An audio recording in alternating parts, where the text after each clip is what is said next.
Well, good evening, everybody. And here we are, 1 minute to 6, but it doesn't hurt to be a little early to share some interesting stories. Last night, if you caught the live broadcast or looked at the video that I rebroadcasted on my Facebook author page, you know that we did Nathaniel Hawthorne's Graves and Goblins last night. Tonight, we're going to be sharing Mark Twain's A Ghost Story, which, as it is originally was entitled, was a ghost tale, written 150 years ago. I find that interesting that right after the Civil War, with all of the blood and the gore of all of the battlefields that took a lot of lives, there seemed to be an obsession with life and death. What are the possibilities of life after death? Tales of ghosts, goblins, graveyard tales were very commonplace. It was part of the American classic literature at that particular time, and there was more of a move to the Gothic. Now tonight with Mark Twain, what we have is let's just say that it's more of a mocking of the tales that haunt the night.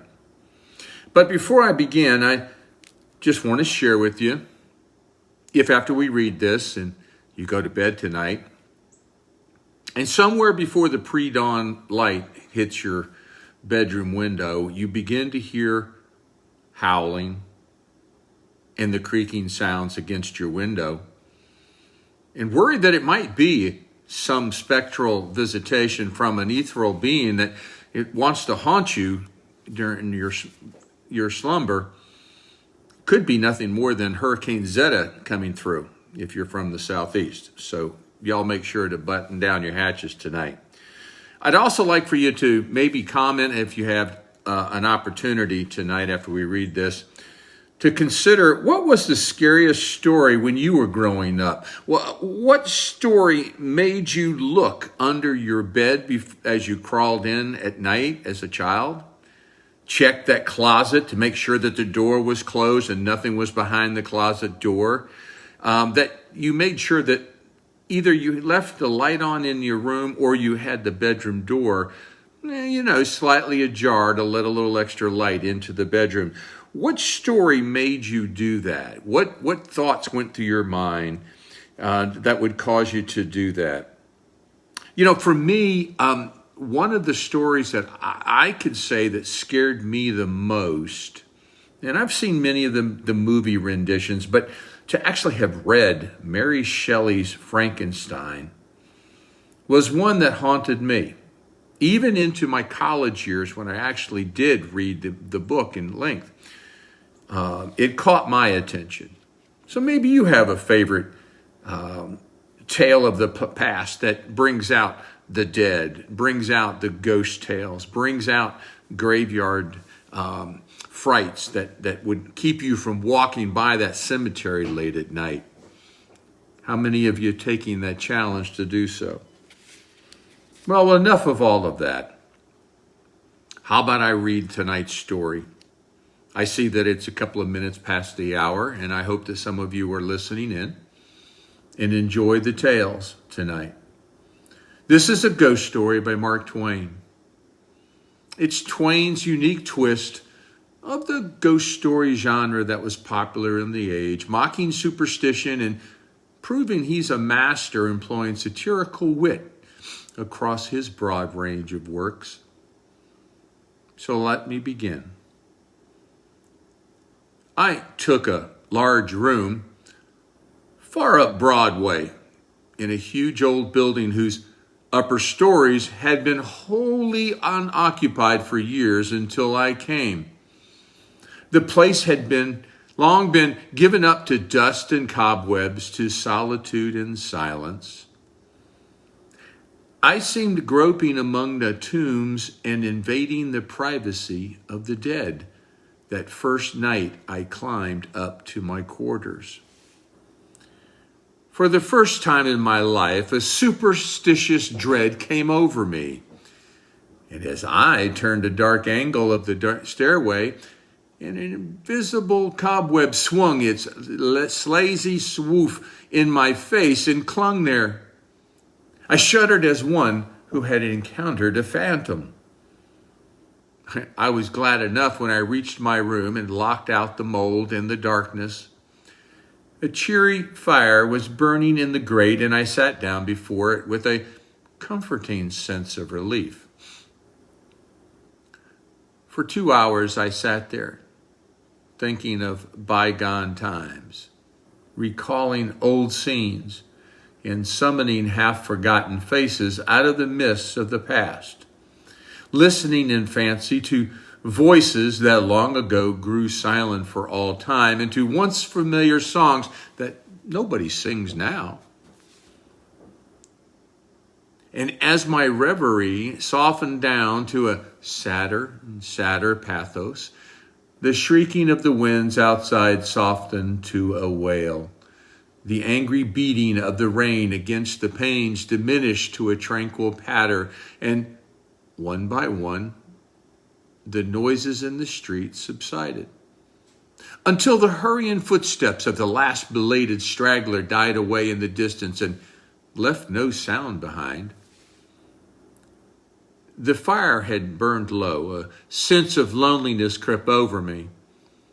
I arose and undressed, moving on tiptoe about the room, doing stealthily what I had to do, as if I were environed by sleeping enemies whose slumbers it would be fatal to break. I covered up in bed and lay listening to the rain and wind and the faint creaking of distant shutters till they lulled me to sleep. I slept profoundly, but how long, I do not know. All at once, I found myself awake and filled with a shuddering expectancy. All was still, all but my own heart. I could hear it beat.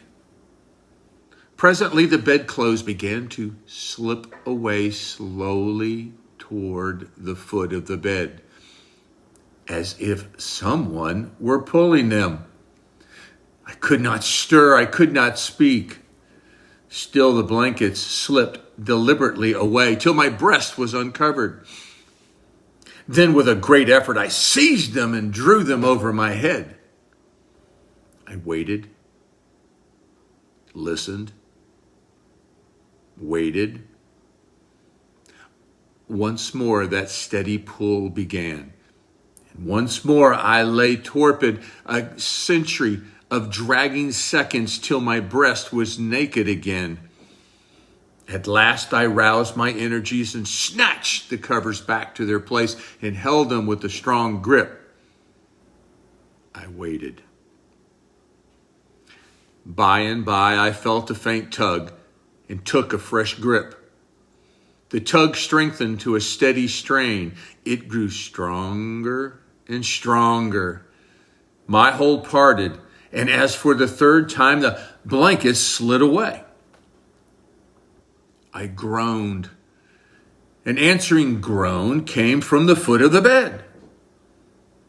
Beaded drops of sweat stood upon my forehead. I was more dead than alive. Presently, I heard a heavy footstep in my room. The step of an elephant. It seemed to me. It was not like anything human, but it was moving from me.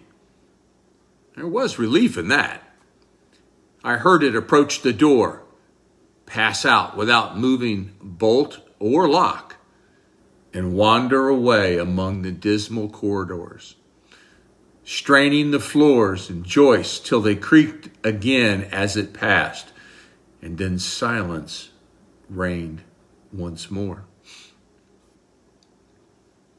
When my excitement had calmed, I said to myself, this is a dream, simply a hideous dream. And so I lay thinking it over until I convinced myself that it was a dream. And then a comforting laugh relaxed my lips, and I was happy again. I got up and struck a light And when I found that the locks and bolts were just as I had left them, another soothing laugh welled in my heart and rippled my lips. I took my pipe and lit it and was just sitting down before the fire when down went the pipe out of my nerveless fingers. The blood forsook my cheeks and my placid breathing was cut short with a gasp.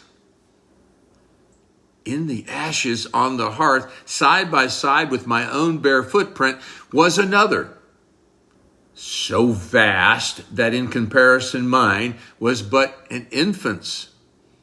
Then I had a visitor, and the elephant tread was explained. I put out the light and returned to bed, palsied with fear. I lay a long time peering into the darkness and listening. Then I heard a grating noise overhead, like the dragging of a heavy body across the floor. Then the throwing down of the body and the shaking of my windows in response to the concussion. In distant parts of the building, I heard the muffled slamming of doors. I heard at intervals stealthy footsteps creeping in and out among the corridors and up and down the stairs. Sometimes these noises approached my door, hesitated, and went away again. I heard the clanking of chains faintly in remote passages and listened while the clanking grew nearer, while it wearily climbed the stairways, marking each move by the loose surplus of chain that fell with an accented rattle upon each succeeding step as the goblin that bore it advanced.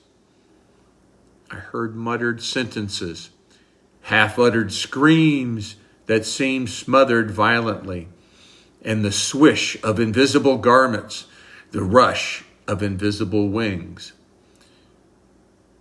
Then I became conscious that my chamber was invaded, that I was not alone. I heard sighs and breathings about my bed and mysterious whisperings. 3 little spheres of soft phosphorescent light appeared on the ceiling directly over my head, clung and glowed there a moment, and then dropped, 2 of them upon my face and 1 upon the pillow. They spattered liquidly and felt warm.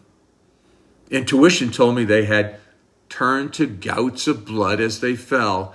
I needed no light to satisfy myself of that.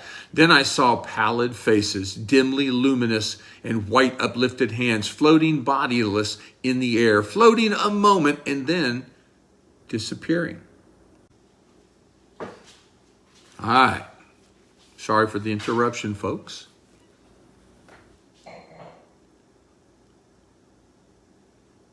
The whispering ceased, and the voices and the sounds and a solemn stillness followed. I waited and listened. I felt that I must have light or die. I was weak with fear. I slowly raised myself toward a sitting posture, and my face came in contact with a clammy hand. All strength went from me, apparently, and I fell back like a stricken invalid. Then I heard the rustle of a garment. It seemed to pass to the door and go out. When everything was still once more, I crept out of bed, sick and feeble, and I lit the gas with a hand that trembled as if it were aged with 100 years. The light brought some little cheer to my spirits. I sat down and fell into a dreamy contemplation of that great footprint in the ashes. By and by, its outlines began to waver and grow dim. I glanced up, and the broad gas flame was slowly wilting away. In the same moment, I heard that elephantine tread again. I noted its approach nearer and nearer.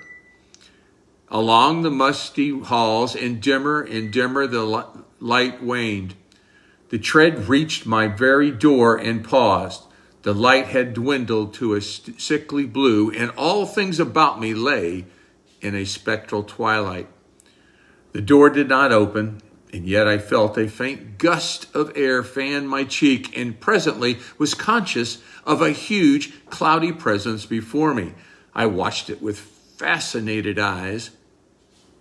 A pale glow stole over the thing. Gradually, its cloudy folds took shape. An arm appeared, then legs, then a body, and at last a great, sad face looked out of the vapor. Stripped of its filmy housings, naked, muscular, and comely, the majestic Cardiff giant loomed above me. All my misery vanished, for a child might know that no harm could come with that benignant countenance. My cheerful spirits returned at once, and in sympathy with them, the gas flamed up brightly again. Never a lonely outcast was so glad to welcome company as I was to greet the friendly giant. I said, "Why is it nobody but you? Do you, I know, have been scared to death for the last 2 or 3 hours? I am most honestly glad to see you. I wish I had a chair. Here, don't try to sit in that thing." It's too late. He was in it before I could stop him, and down he went. I never saw a chair shivered so in my life. Stop, you'll ruin it. Too late again. There was another crash, and another chair was resolved into its original elements. Confound it. Haven't you got any judgment at all? Do you want to ruin all the furniture on the place? Here, you petrified fool. But it was no use. Before I could arrest him, he had sat down on the bed, and it was a melancholy ruin. Now, what sort of a way is that to do? First, you come lumbering about the place, bringing a legion of vagabond goblins along with you to worry me to death, and then when I overlook an indelicacy of costume which would not be tolerated anywhere by cultivated people except in a respectable theater, and not even there if the nudity were of your sex, you repay me by wrecking all of the furniture you can find and sit down on? And why will you?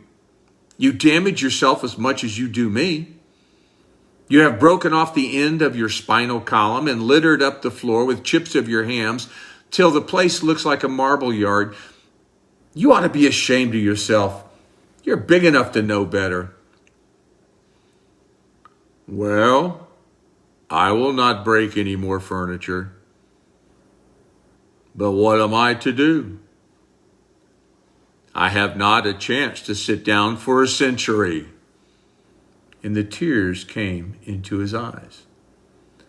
Poor devil, I said, I should not have been so harsh with you, and you are an orphan too, no doubt. But sit down on the floor here. Nothing else can stand your weight. Besides, we cannot be sociable with you away up there above me. I want you down where I can perch on this high counting house stool and gossip with you face to face. So he sat down on the floor and lit a pipe which I gave him, threw one of my red blankets over his shoulders, inverted my sitz bath on his head, helmet fashion, and made himself picturesque and comfortable.